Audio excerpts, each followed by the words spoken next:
El más reciente trabajo articulista de Antonio de la Cruz, senior asociado del Programa de las Américas, tiene un título realmente impactante y interesante y emocionante para aquellos que quieren, le gusta vivir la historia.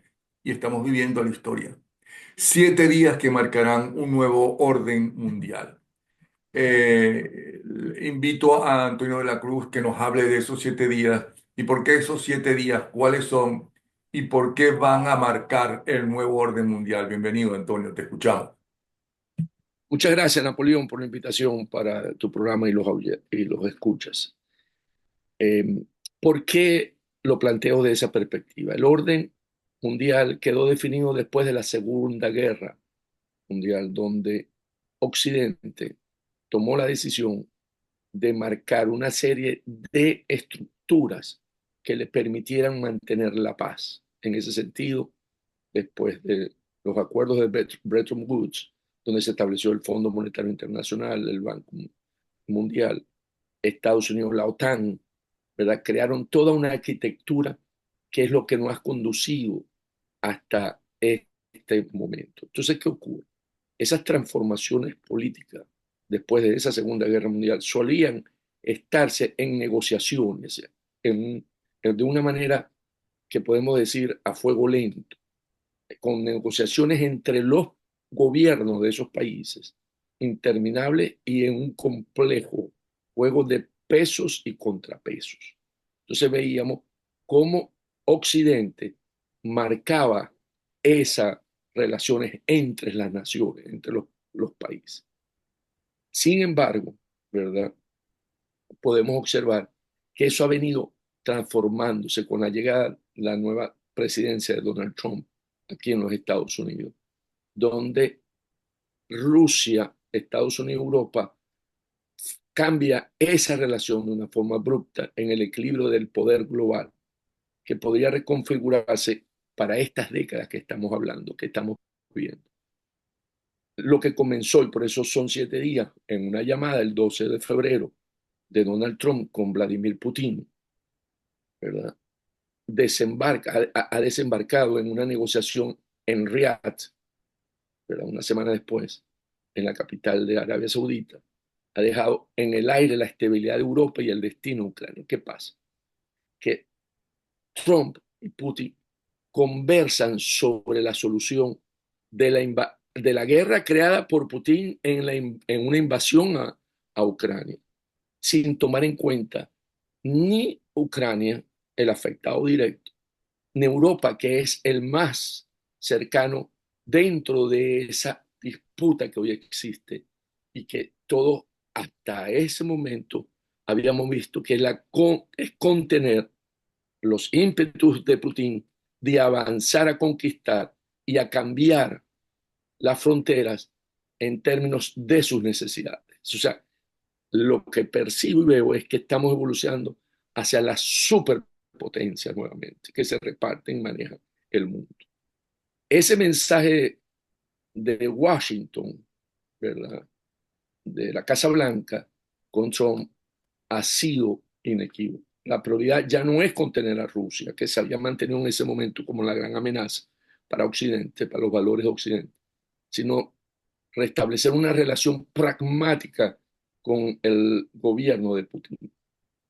Es más, desde el que hice el artículo, he pensado que Trump sale del closet en esa relación con Putin. Recordemos que en su primer gobierno de Trump, el 2016 a 2020, esa relación con Putin era una relación escondida, una relación que no pudo salir porque era señalado que había intervenido en la elección y que había influenciado los resultados en Estados Unidos. Ahora Trump la, la expresa, la maneja, o sea, abiertamente. O sea, y volviendo a la situación de la invasión que se cumplió 3 años, ¿verdad?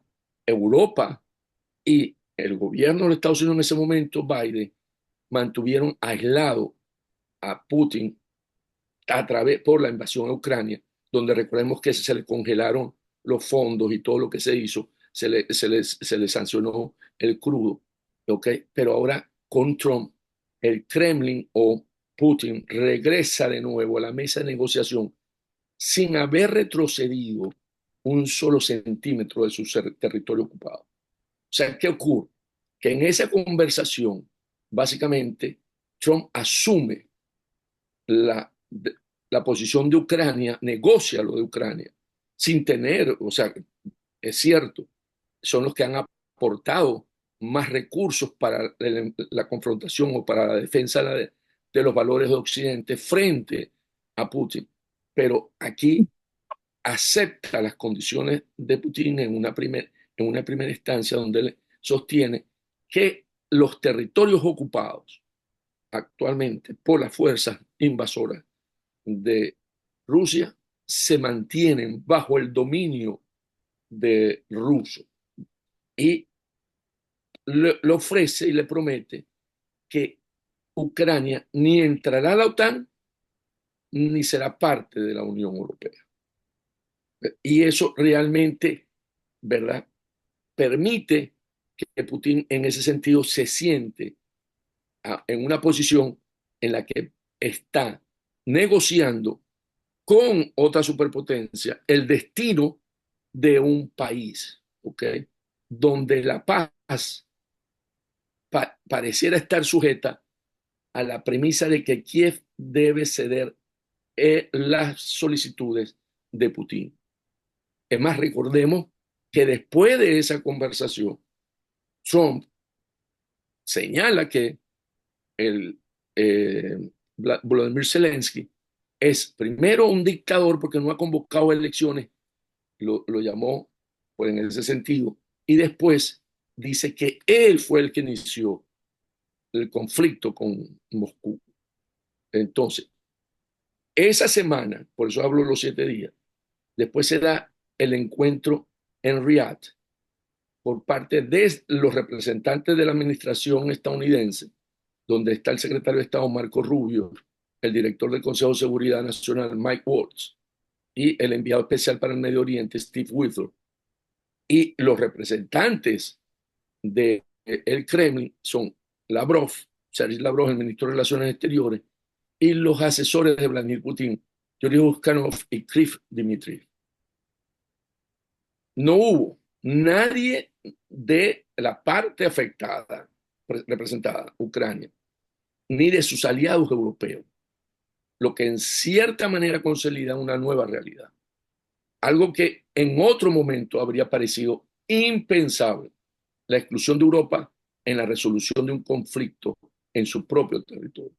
Pero, Ahora, claro, en ese momento, es un hecho consumado. ok, pero vamos a recordar algo.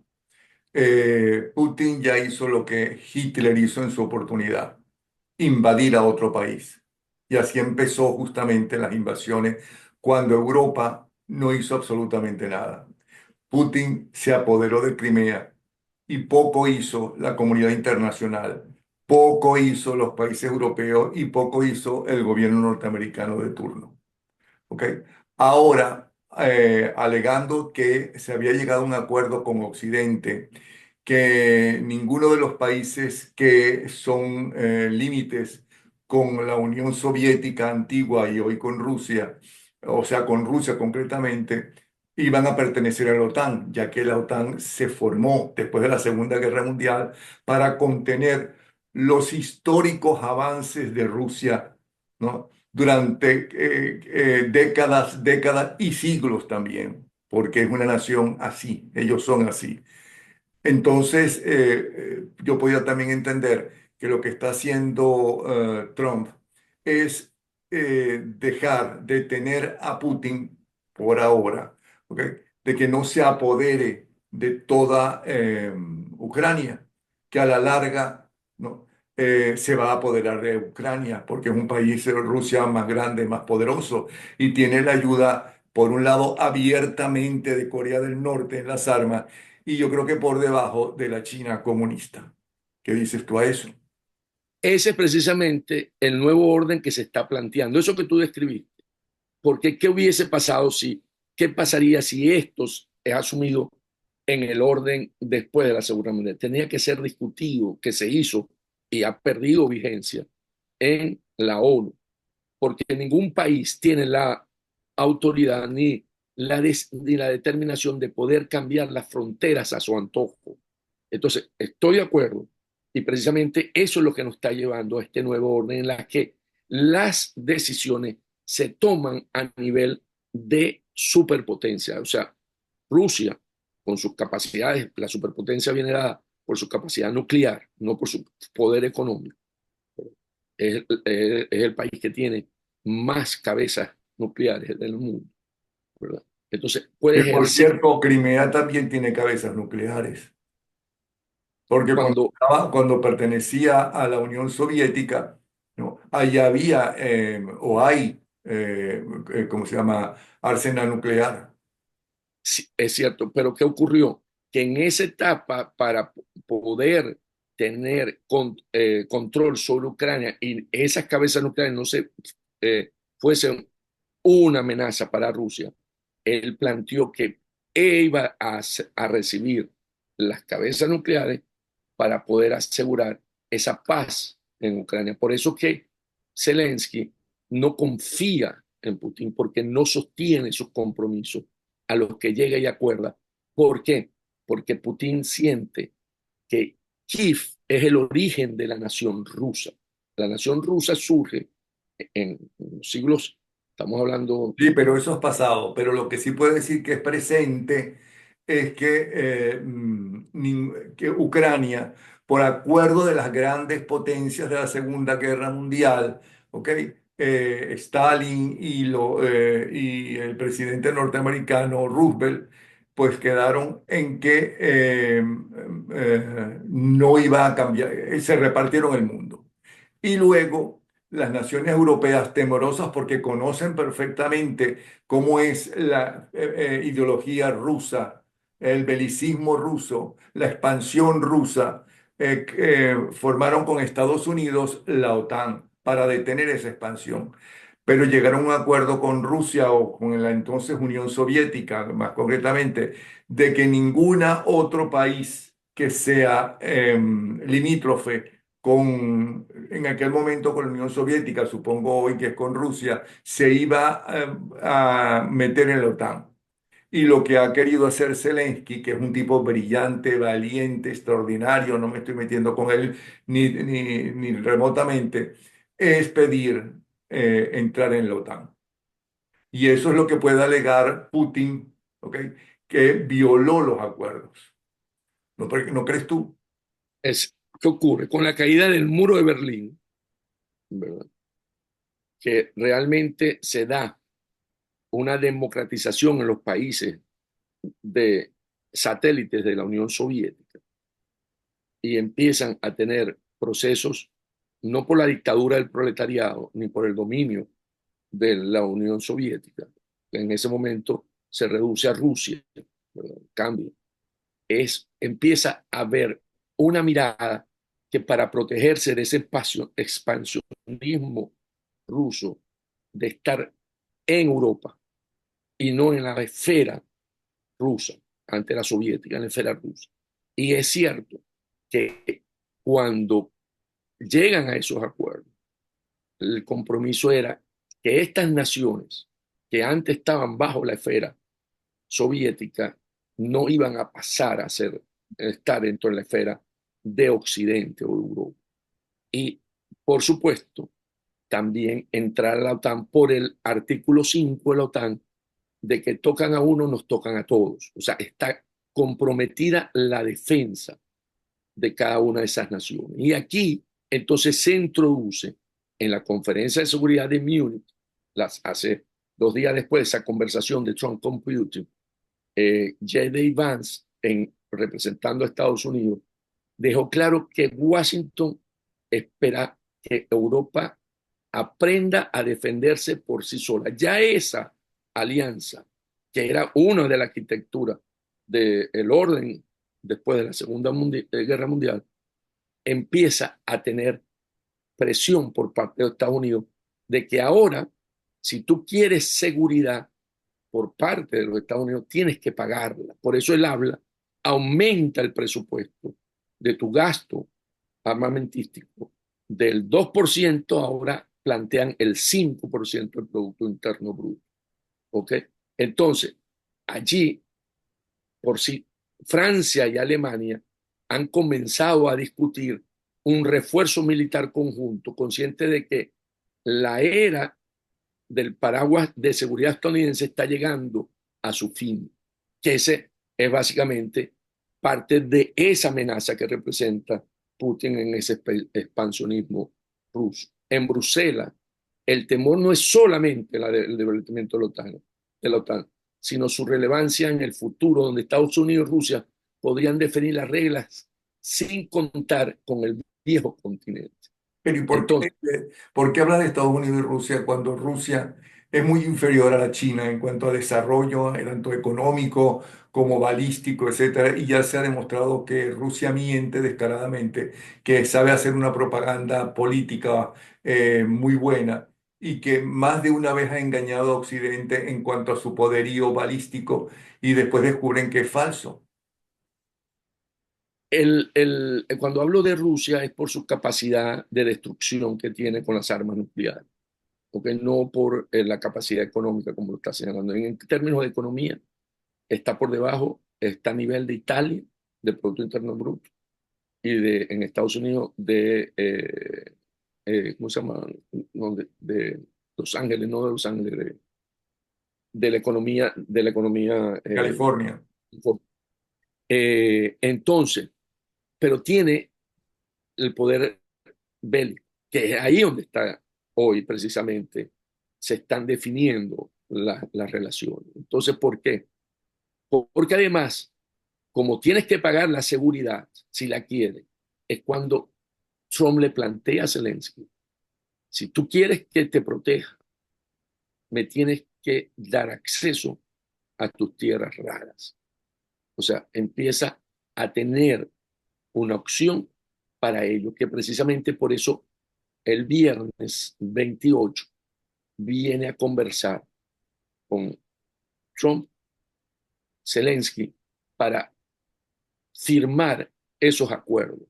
En eso que tú definiste como un líder, ¿verdad?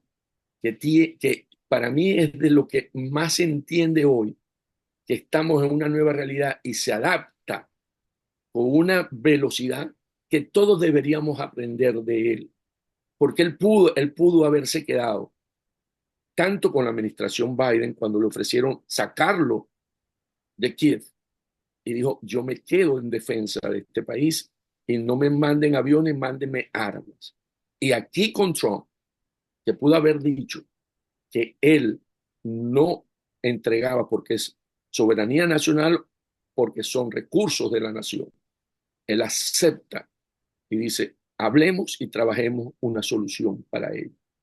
Y aquí hay otro elemento que hay que considerar, que empiezan a ver a Trump como esa nueva relación, que es que Europa, que pudo haberse quedado también haciendo declaraciones en cada quien en su país, estoy hablando de Macron y del primer ministro británico, el presidente francés, toman la decisión y viajan a Washington el martes Macron y hoy el primer ministro británico, Sina, para plantear es la importancia de Europa en esta relación. Es más, la invitación de Zelensky y a Washington se logra por la visita de Macron aquí que le plantea a Trump que tiene que darle la oportunidad a Zelensky a que plantee su caso, porque hasta ese momento Washington está decidiendo en la próxima reunión a finales de creo que de la otra semana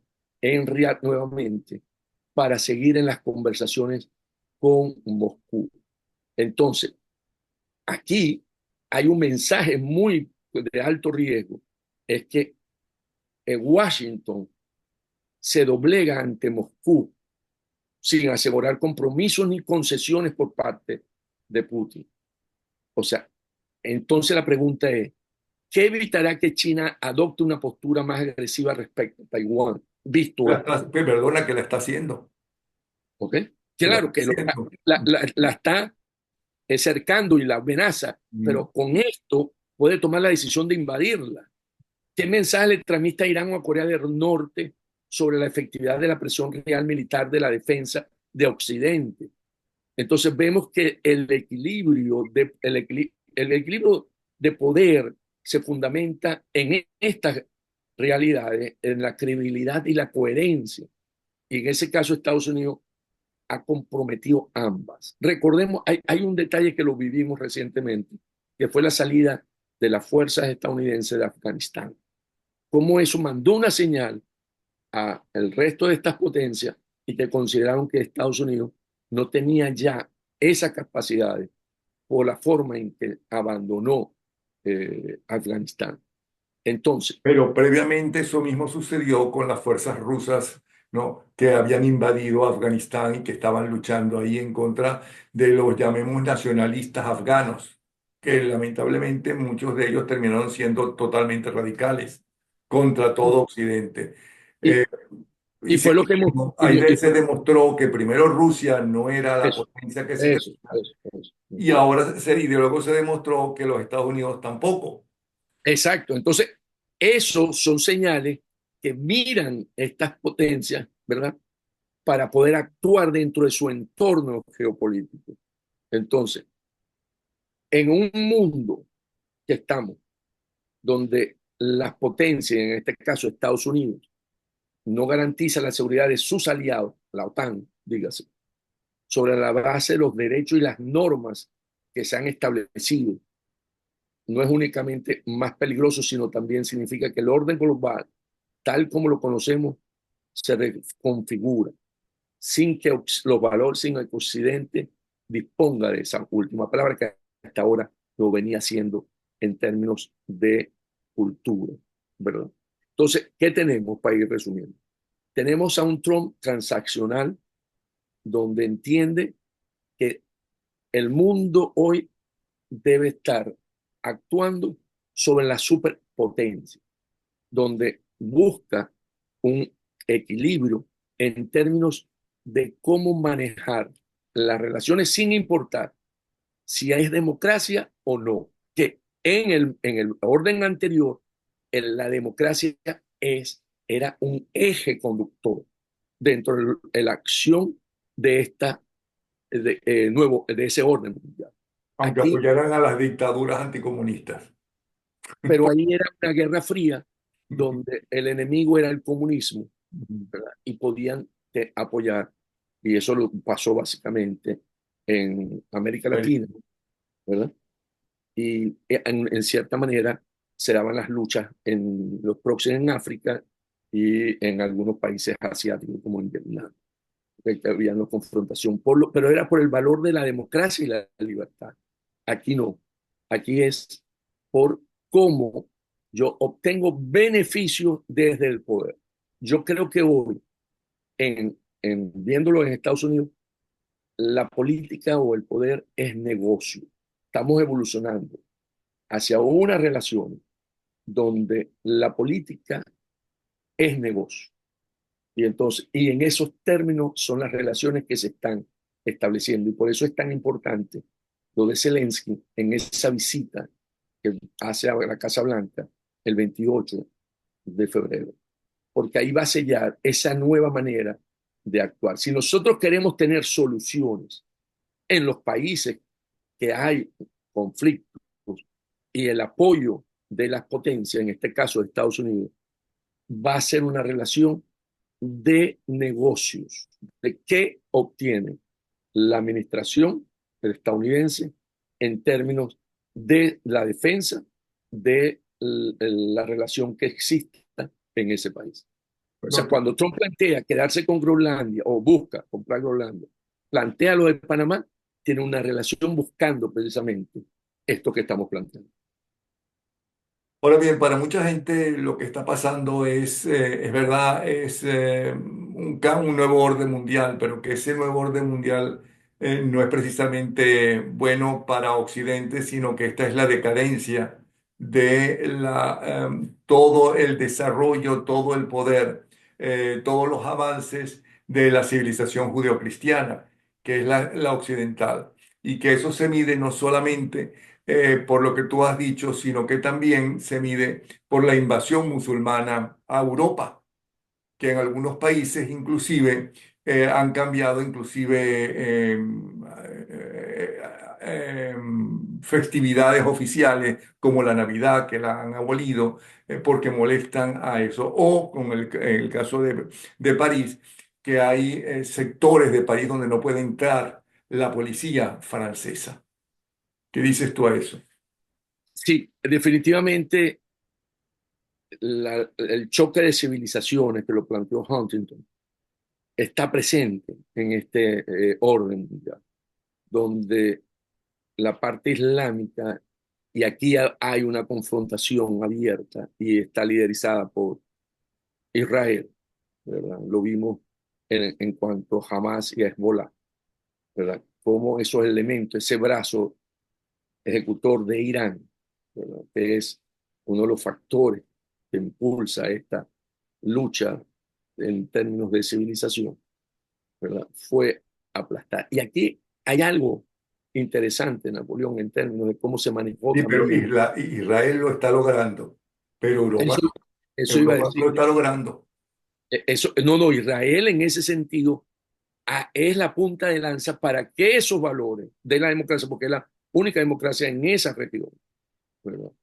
Se mantenga. Por eso que la defensa a Israel es sumamente importante, porque es una pared de contención a esos valores islámicos que buscan desplazar a los valores de la cultura, de la civilización, perdón, judío-cristiana.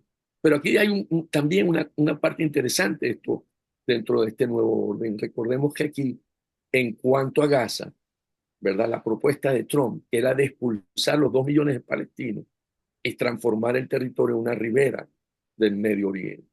Entonces, veamos cómo se plantea en términos de la visión y de esas relaciones de ese nuevo orden mundial. O sea, no es solamente en términos de que aquí en el caso Pero un Hamas, momentico, ya Hezbollah, va. Eso de ¿verdad? expulsión de los palestinos de su tierra, ¿no? Eh, es imposible, porque es su tierra y la enorme mayoría va a luchar allá adentro. Genera un conflicto mayor. En todo caso, es acabar con los radicales y tratar de que haya una mejor convivencia, si no están los radicales, entre los palestinos y los israelitas. Totalmente de acuerdo contigo. Lo que estoy diciendo es cómo lo ve, ¿verdad? Una superpotencia que hoy está liderizada por Trump de ese tipo de situación. No, yo creo que eso no lo logra, porque los pueblos defienden. Pero si no va a poder lograr que la salida de los inmigrantes indocumentados de los Estados Unidos, por los millones que son, no, no porque tenga o no razón de que no haya indocumentados en el país, ni en este, ni en ningún país, ¿ok? Menos va a lograr que los palestinos se vayan de su tierra. No, aquí el elemento interesante, Napoleón, es que esa propuesta deja en evidencia que su diplomacia es el uso de la coacción Mm. y la amenaza en lugar de la negociación y el compromiso, que es básicamente el elemento del orden mundial anterior, era la negociación y el compromiso. Ahora no. Pero Ahora pero no podíamos interpretarlo como otro tipo más agresivo de negociación, que él amenaza a Canadá, amenaza a Panamá, amenaza a México, ¿no? Y luego un vocero de ellos dice una cosa, un vocero que él manda para allá, para esos países, sale diciendo una cosa, él después dice otra cosa diferente, que es una forma de negociar, que es una forma de decir, mire, yo puedo hacer hasta esto, ¿ok? Aunque no lo pueda hacer, ¿ok? Yo puedo hacer hasta esto. ¿En qué podemos? Y pido tal cosa y tal cosa. ¿Ustedes qué es lo que piden? ¿Por qué llegamos? ¿Cómo podemos llegar a un acuerdo? No es una forma también de negociar, mucho más agresiva, es verdad, y mucho más estresante para el mundo entero, es verdad. es una forma de negociar que hasta ahora no era la manera de Ah, negociar. no, ¿Ok? Y ese es el cambio. porque es que Trump no es político, ni es diplomático, es un negociante. Es un hombre de negocio, está bien, que suma y resta, gana y pierde, ve cuánto le retorna la inversión, recordemos cuando toma posesión y dice, le estoy dando a TikTok 6 meses más porque me estoy ganando la mitad de la empresa. ¿No les parece que fue un buen negocio? Lo plantea públicamente, porque así entiende él la relación. Y eso es lo que está planteado hoy, cuando planteo cómo hay un cambio en una nueva forma de un nuevo orden mundial. Lo que también es verdad es que el antiguo, ya yo lo estoy llamando antiguo, el orden mundial vigente desde la Segunda Guerra Mundial, que aparentemente está en decadencia, en las últimas décadas no ha funcionado. Y además eso perjudica notablemente la democracia, es decir, la libertad de expresión, la sucesión diferente que tú puedes cambiar gobierno si no te gusta y que lo puede cambiar la mayoría de la gente, a pesar de que con los nuevos desarrollos de la informática y de la comunicación, ¿no? Se ha tergiversado mucho y se engaña mucho y se puede hundir a una persona con mentiras o lo que tú quieras. Eso no puede ser también lo que está pasando. Sí, estamos básicamente en una realidad nueva donde Estados Unidos o Trump entiende que él va a marcar y va a plantear, porque nosotros nos vamos a regresar a ese orden que ya se quedó atrás. Como dice, estamos en una transición y ese orden no va a regresar por lo que señalaste, que no se logró reinventar a sí mismo, o sea, en términos de buscar cómo quedó en obsolescencia las resoluciones de la ONU que no se respetan, o sea, se acuerdan y no se respetan, como el poder de veto de las naciones del Consejo de Seguridad dejan y suceden cosas que no están acorde a lo que anteriormente se consideraba la paz, ¿verdad? Y la estabilidad del mundo.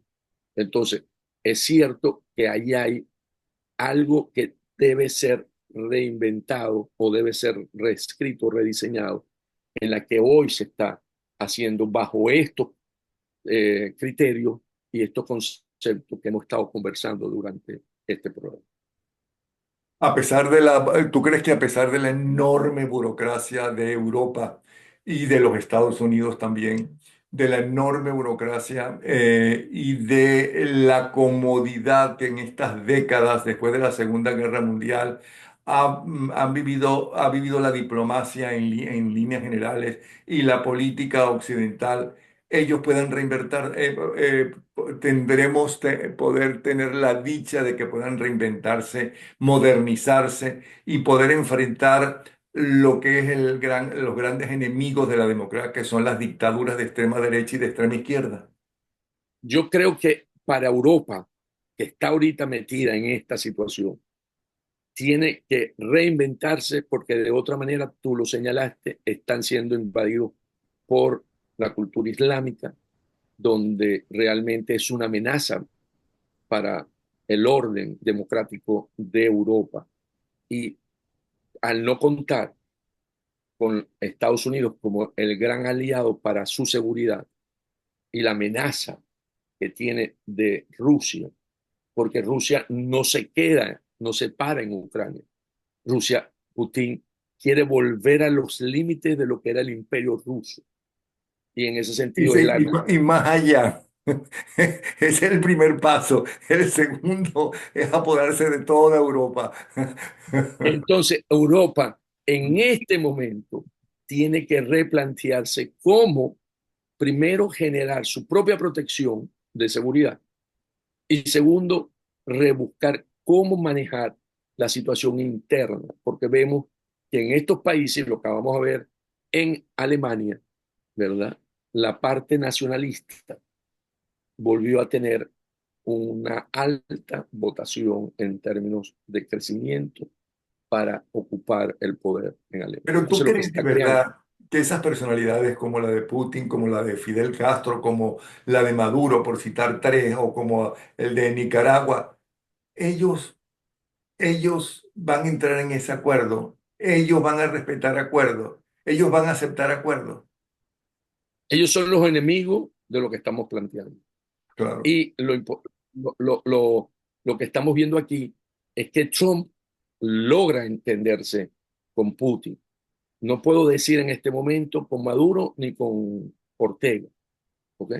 Pero con Putin se entiende por en ahora. ese sentido. Y ese es el riesgo. Bueno, bien interesante entonces y lo más apasionante es que estamos viviendo, ¿no? Totalmente, Napoleón.